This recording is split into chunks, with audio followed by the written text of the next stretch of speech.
El día de hoy, además, estamos hablando de la reforma tributaria que se requiere en este momento y en esta época de cuarentena. Para ello, hemos invitado al abogado Jonathan Delgado, quien es experto en derecho administrativo, tiene experiencia en el sector público y privado, además es docente del área de derecho administrativo, derecho del Estado, y quien nos va a hablar y nos va a contextualizar sobre esa reforma tributaria y sobre esos temas que son cruciales para el bolsillo de los colombianos, que es el pago de impuestos. Entonces, para ello quiero darle la bienvenida al doctor Jonathan Delgado. Bienvenido, doctor Jonathan Delgado. Muy buenas tardes, Jennifer, ¿cómo estás? Muy complacido porque me hayan dado la oportunidad de participar en el programa. Muchas gracias, doctor Jonathan. Es un gusto tenerlo con nosotros, hablando de este tema tan necesario y pues que no solo afecta al colombiano de a pie, sino también a los empresarios y a todas las personas que somos contribuyentes y que tenemos que pagar impuestos a pesar de encontrarnos en esta situación de calamidad y que muchos de nosotros hemos perdido el trabajo o que no tenemos ingresos para poder sufragar estas obligaciones tributarias. Entonces, precisamente, contextualizando a nuestros seguidores, les quiero comentar que estamos hablando de los cambios tributarios que deberían aprobarse en época de pandemia en Colombia. Entonces, teniendo en cuenta lo que le mencionó doctor Jonathan, ¿cómo cree o cuál cree que ha sido la principal afectación en este periodo de pandemia? ¿Y cuál sería una solución para la clase trabajadora respecto al tema tributario? Bueno, Jennifer, primero que todo, pues es necesario hacer varias precisiones. La primera es esta. Resulta que en materia tributaria, pues obviamente se supone que eso nos impone una carga impositiva a todas las personas que estamos laborando o que de alguna u otra manera estamos participando del sector productivo del país. Obviamente, pues se supone que en materia tributaria el impuesto va encaminado a generar unos beneficios propios del Estado.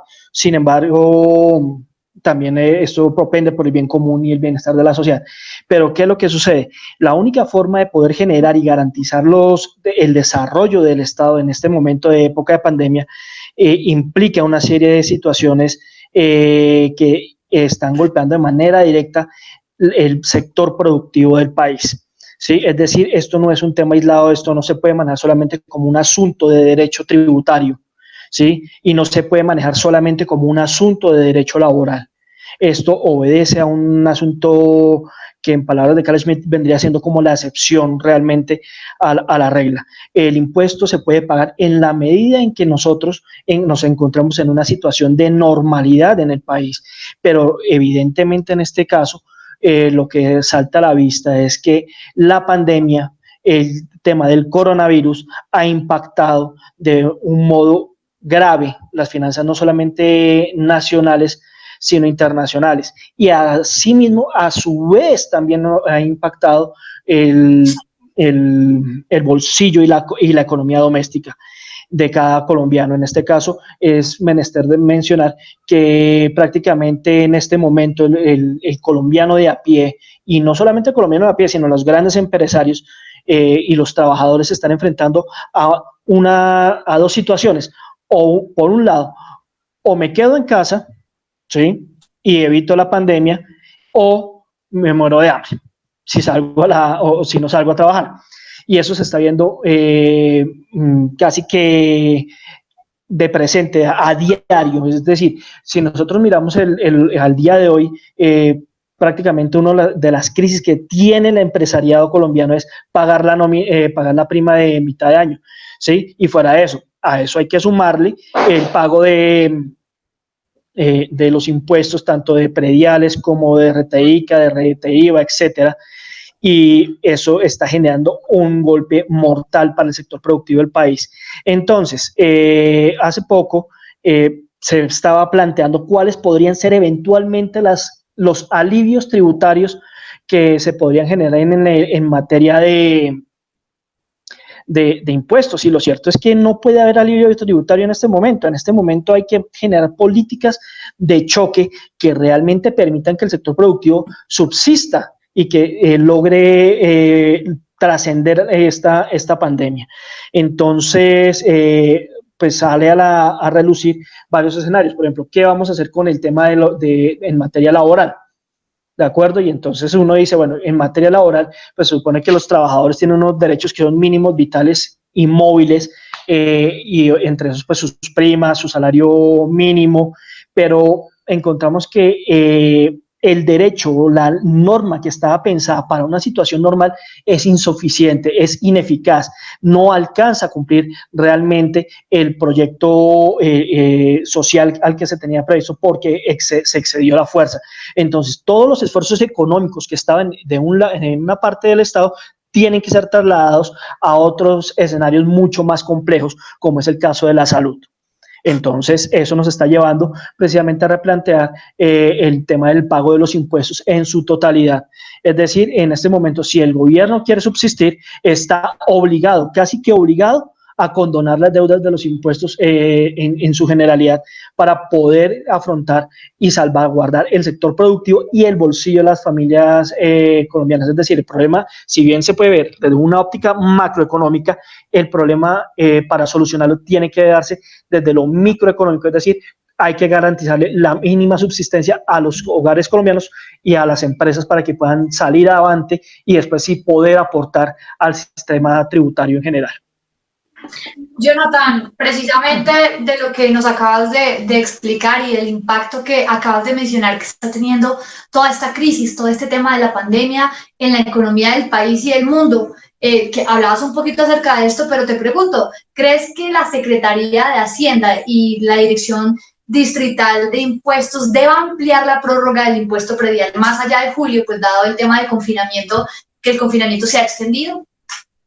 Mira, yo te soy muy franco, yo no estoy seguro de que la Secretaría deba ampliar la prórroga. Es que estoy convencido totalmente de que no se deben cobrar impuestos. En este momento no se deben cobrar impuestos. Ya prácticamente hay hogares colombianos, empresas colombianas que ya llevan casi, creo que 86 días mal contados, si no estoy mal. ¿Sí? Exactamente a las 12:30 del día, 12:45 del día, la alcaldesa, la señora alcalde, la señora alcalde Claudia López, estaba diciendo que la cuarentena se iba a alargar en varias zonas de la ciudad, incluso que se iba a postergar hasta el 15 de junio, más o menos. O sea, ustedes se pueden imaginar qué puede suceder con el sector comercial informal y con el sector comercial formal de la ciudad de Bogotá en una situación de estas, cómo se puede garantizar un flujo de caja permanente y asimismo cumplir las obligaciones laborales y las obligaciones tributarias. Eso físicamente y económicamente es imposible. Es decir, no se puede ahorcar la gallinita a los huevos de oro, porque es que si bien es cierto, una cosa es el derecho como disciplina autónoma y otra cosa es la realidad económica como una disciplina autónoma, y obviamente eso nos impulsa o nos lleva a concluir que si bien en este momento se puede tener la mejor norma y la mejor intención de la norma, la realidad económica nos está llevando a afrontar unos hechos irrefutables que no podemos controvertir, y es que los recursos son limitados por un lado y segundo, tenemos que solucionar una pandemia, pero no podemos ahorcar el sector productivo porque el sector productivo necesita recursos para poder sobrevivir, ¿de acuerdo? Ahora, también es un hecho notorio de los temas de corrupción que se han presentado en los últimos días y las preguntas que están saliendo en este momento a flote de qué pasó durante estos 3 meses de confinamiento respecto a si se habían aumentado las UCIs en Bogotá, que si se habían traído las camas necesarias, que si se habían hecho la fabricación necesaria de los respiradores, etcétera. Y hoy por hoy démonos cuenta que tenemos a Fontibón, Kennedy y Chapinero, y creo que Suba, si no estoy mal, en alerta naranja. Y una de esas ya sé que el hospital de Kennedy está ¿cómo se llama esto? En alerta roja, porque ya no tienen los cupos suficientes para atender a los enfermos de COVID. Entonces, esa situación nos obliga a replantear realmente de dónde pueden salir los recursos. Y la única forma de que estos recursos lleguen al fisco es endeudándose. La ciudad sí puede asumir una deuda pública, pero el ciudadano de a pie no puede asumir una deuda pública porque tienen que escoger entre o pagamos nuestro mercado y nuestro sustento, o pagamos los impuestos o pagamos las nóminas. Pero entonces, doctor Jonathan, ahí me queda una duda. Si, por ejemplo, el Estado no recauda dinero por medio de los impuestos, ¿cómo va a financiar los proyectos sociales y también todos los sectores de salud, justicia y los demás servicios sociales? Claro, Jennifer, mira, el tema va a esto. En este momento todo es importante, ¿sí? O sea, hay cosas importantes. El asunto del desarrollo social es importante, el asunto de la movilidad es importante, el asunto de la justicia es supremamente importante, pero hay una cosa que es urgente. Y lo urgente es solucionar el tema de la salud y del COVID, ¿sí? Pero, ¿qué sucede? Usted sabe por derecho, y yo creo que todo, y no habrá abogado en el país que me desmienta en esto, es que nadie está obligado a lo imposible.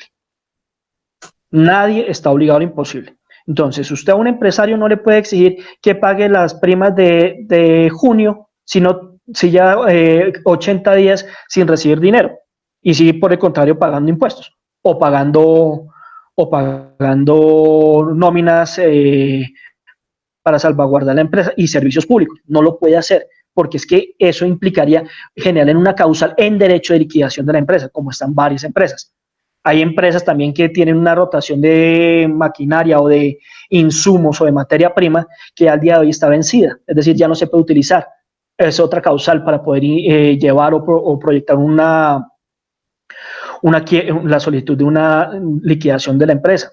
Entonces, ¿qué es lo que yo estoy diciendo en este momento? La ciudad de Bogotá sí tiene la capacidad de endeudamiento, préstamos extranjeros, porque es que el asunto es que la normalidad de la ley opera en situaciones donde lo normal sirve, es decir, estamos en un estado de excepción, en un estado de emergencia, ¿sí? Y si bien es cierto, lo que se trataba era de garantizar los derechos, en este momento lo que se está buscando es garantizar que las libertades no sean tan restringidas y no sean tan maltratados los derechos patrimoniales de los colombianos. Entonces, valga la aclaración, aquí lo que hay que buscar es una aproximación interdisciplinaria entre lo económico y lo jurídico, y obviamente alguien tiene que ceder. Y como bien lo dice también el aforismo romano, quien puede más puede lo menos. Es decir, en este caso, el Estado, es decir, el Distrito Capital de Bogotá, puede asumir deudas como Distrito Capital de Bogotá y no importa si esa deuda se va a 20 o 30 años. Usted lo que no puede es someter a una persona de a pie o a una microempresa familiar, una pyme, una MIPYME, a que eventualmente la perjudiquen para quitarles el sustento, porque prácticamente usted los pone en una situación en que no se pueden defender y les dice quédese en la casa o hay multa o no, o salga y se contagia el coronavirus. O sea, es que eso es una dicotomía bastante absurda. Jonathan, entonces, ¿cuál creería usted que podrían ser los alivios y las ayudas para la industria en nuestra ciudad? En este momento yo estoy en una encrucijada académica e intelectual, si se puede decir así. ¿Por qué? Porque resulta que, si bien es cierto, ustedes lo mencionaban, hay unos gastos prioritarios, ¿sí? El aparato productivo del país está parado y acaban de decirnos que muy seguramente vamos hasta 15 días más. De acuerdo a los análisis que hay, la mitad de los casos de COVID están en Bogotá. ¿De acuerdo? La capacidad de UCIs en Bogotá no es suficiente para atender esos casos de COVID. Pero también tenemos el aparato productivo de Bogotá prácticamente que estático, quieto, bares, moteles, restaurantes, gimnasios, universidades, colegios, está quietos. Es decir, el sector formal de la economía bogotana está prácticamente que inoperante en este momento, si se puede decir así. Fuera de eso, súmele el flujo de población flotante que es de Bogotá, que es más o menos unos 700,000 habitantes por día, o eran hasta hace un par de meses 700,000 habitantes por día, entre lo que se traslada de Soacha, los municipios aledaños como Chía, Cajicá, Zipaquirá. Eso traía algún flujo de recursos para la ciudad. Hoy en día nosotros no contamos con esos recursos. Entonces, la verdad es que en este momento lo que se puede hacer es crear una fórmula que permita que los empresarios se les condonen las deudas tributarias siempre y cuando se comprometan a garantizar la permanencia de por lo menos un empleo desde el punto de vista formal. Uno, no se les puede exigir más, sino uno. Es decir, por ejemplo, tenemos una microempresa donde hay un restaurante, en ese restaurante podemos mantener pagando mensualmente un salario mínimo. Entonces, eso jalona la economía, garantiza la permanencia del empleo, no se destruye no se va a destruir, digamos, el aparato productivo, el tejido productivo del país y evidentemente la ciudad va, si bien es cierto, no va a recibir los ingresos, una vez finalizada la pandemia va a tener cómo poder cobrar impuestos, pero definitivamente digamos que es un poco como decir que con la plata de los impuestos que le pertenece al Estado, hagámosle un pago directo a las personas que tenemos nosotros como empleados y paguemos directamente a ellos, pero eso depende del flujo de caja, depende de una serie de efectos externos desde el punto de vista económico que de una u otra manera nos va a llevar a saltar la tradición jurídica y la tradición económica que se vienen soportando en estos escenarios. Es decir, hay que cambiar la noción de lo que nosotros entendemos por empleo, la noción de los conceptos económicos y jurídicos que estamos manejando ahorita, y obviamente hay que analizar hasta qué punto se puede comprometer realmente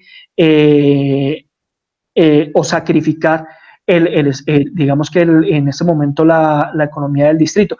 No nos digamos mentiras, en este momento lo único cierto que tenemos es que no sabemos cómo opera el virus. Primero. Segundo, los datos que estamos manejando al día de hoy tienen casi 15 días de retraso. Es decir, que los datos con los que estamos tomando decisiones en un espacio temporal tienen un margen de 15 días de error. Entonces, las decisiones que estamos tomando no son reales. Estamos hablando de que esa decisión se está tomando para hace 15 días atrás. Entonces, eso es un tema que hay que mirar con detenimiento y nosotros tampoco podemos someter a la población, ni a los colombianos, ni a los trabajadores, ni a los empresarios a un sacrificio que el Estado o el distrito puede tolerar. Doctor Jonathan, bueno, pero hay cifras de diferentes expertos en el que dicen que aumentarían más de un 50% la cifra de desempleados, no solo en Bogotá, sino en el país, el cual podría aumentar aproximadamente 1 millón de personas. ¿Usted cree que las ayudas y los subsidios que va a dar el gobierno sin tener un empleo y sin generar riqueza y desarrollo económico por medio del trabajo, se podrá precisamente lograr que las personas paguen o que, bueno, usted decía que la idea es que no paguen pues los impuestos, pero usted qué cree que se puede hacer? A ver, Jennifer, el subsidio por regla general no es bueno. ¿Por qué? Porque es un dinero que promueve la no producción del Estado, no promueve la no producción del sector productivo, ¿sí? Y eso no va a solucionar absolutamente nada. ¿Sí? Pero lo que sí usted puede hacer es que desde la base del tema del flujo de capital inmediato, usted puede exigirle al empresario que tiene o al microempresario la formalización.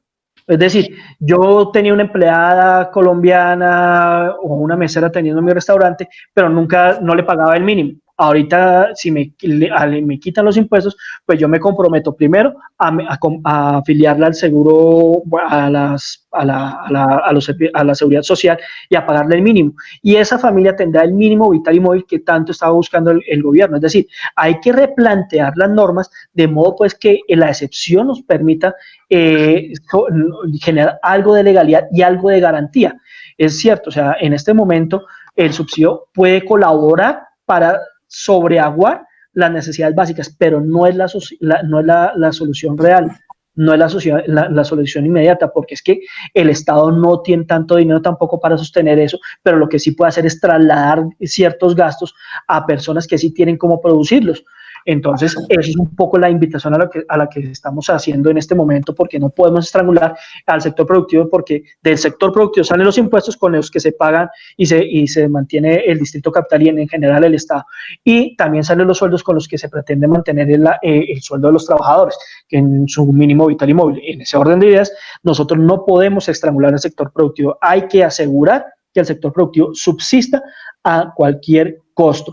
Es decir, alguien tiene que salir sacrificado en este momento y lo lógico es que en este momento el que puede lo más, el que tiene las reservas internacionales de una u otra manera, las utilice, que es el Estado colombiano, que recurra a préstamos, ¿sí? Y ahora, pues, también hay que mirar el manejo que le van a dar los bancos a este tipo de beneficios y de, bueno, pues no diría yo que de beneficios, sino de mutatis mutandi, en una nueva situación de orden económico con un impacto evidentemente sobre la operatividad de la normativa jurídica. Por lo menos en este momento, ¿a nosotros de qué nos sirve un corredor verde sobre la avenida Séptima? Si no sabemos todavía ciencia cierta si esta pandemia va a parar en 1 mes, 2 meses, 3 meses, 5 meses, 6 meses, 1 año y medio, y cuando las opciones más reales y ciertas que hay para la solución, para encontrar una vacuna, son de 18 meses. O sea, es un gasto que se puede postergar. Jonathan, a propósito de lo que está mencionando usted en este momento, hay otro sector, otra parte de la industria que ha sido muy golpeada justamente por el periodo de confinamiento que estamos viviendo.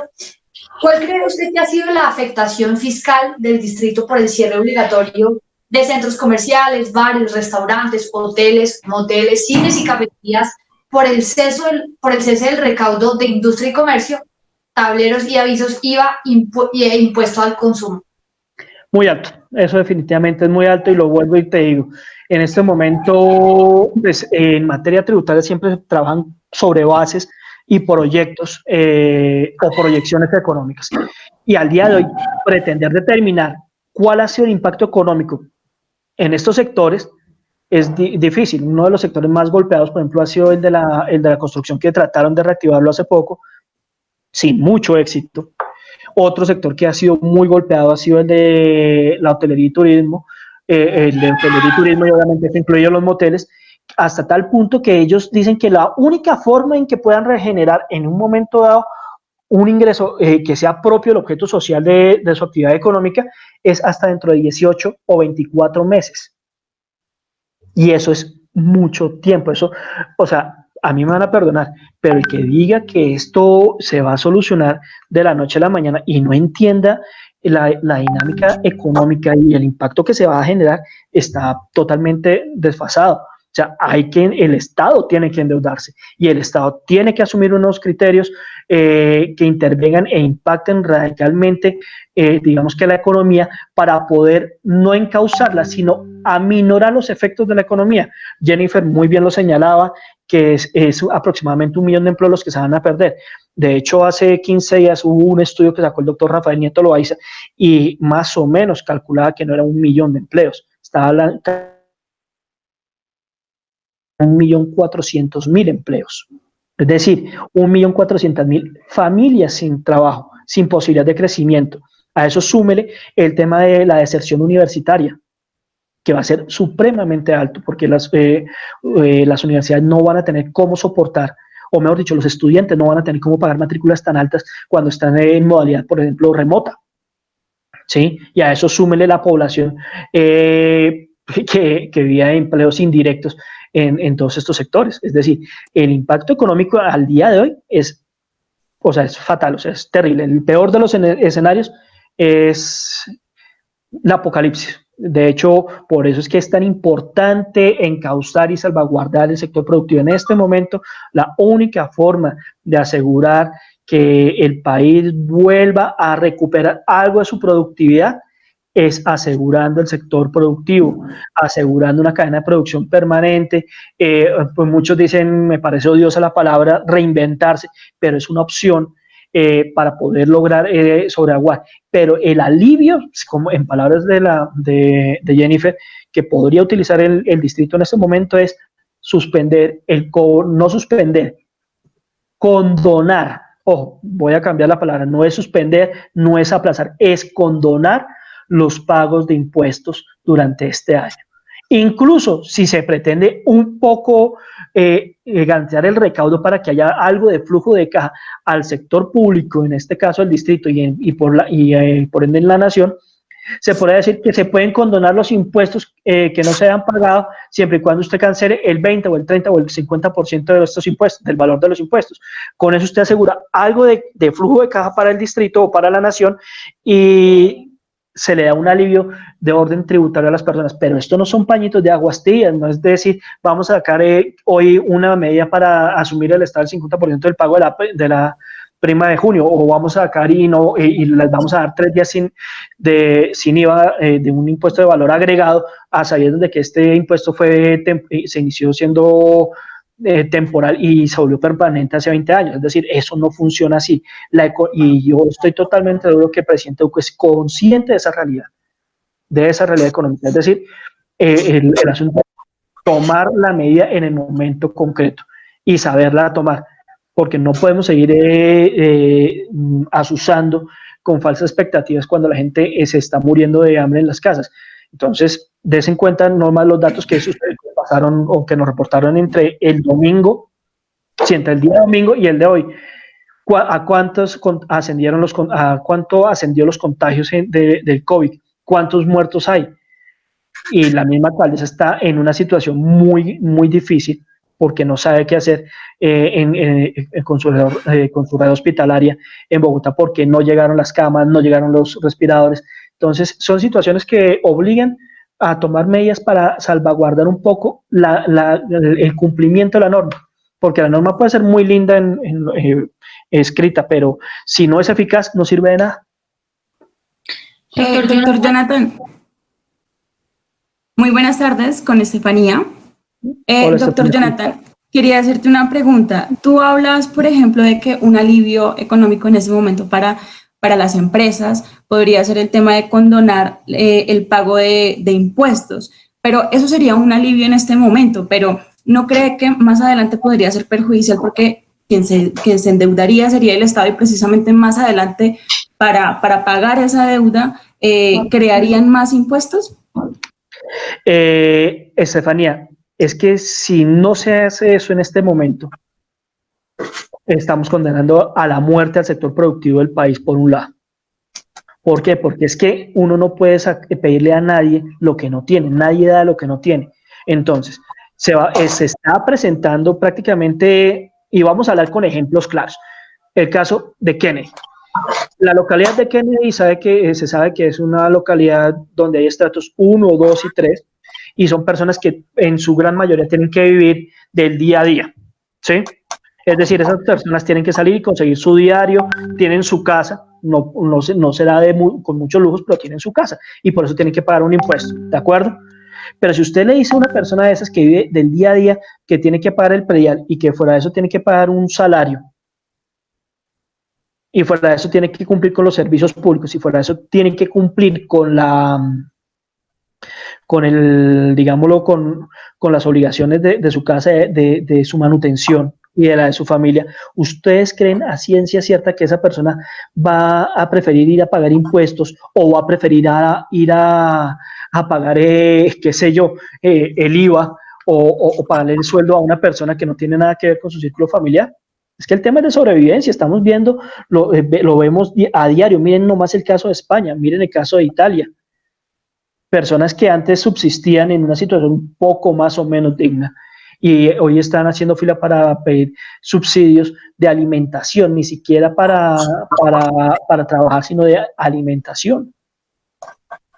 Entonces, es necesario que quien puede lo más, que es el Estado colombiano, el Distrito Capital, aplace unos proyectos que por sí ya han sido aplazados N cantidad de décadas en el país y en el Distrito Capital, y asuma un riesgo en la infraestructura hospitalaria y asuma esos costos que son propios del Estado. Entonces, por ese lado, yo estoy totalmente convencido que lo que hay que hacer es condonar los impuestos. La deuda hay que asumirla. ¿Se asume ahorita o se asume más adelante? Ahorita se puede manejar y generar alguna contención dentro del escenario tributario y político y jurídico del país. Más adelante de pronto ya sea demasiado tarde. Entonces, es mejor no cobrar ahorita, dejar este año cesante y no cobrarlo o postergar la deuda a 20 años si se quiere, pero que se salve el sector productivo, que es el que genera riqueza. Si usted le carga, le impone eso, es ahorcar la gallina los huevos de oro.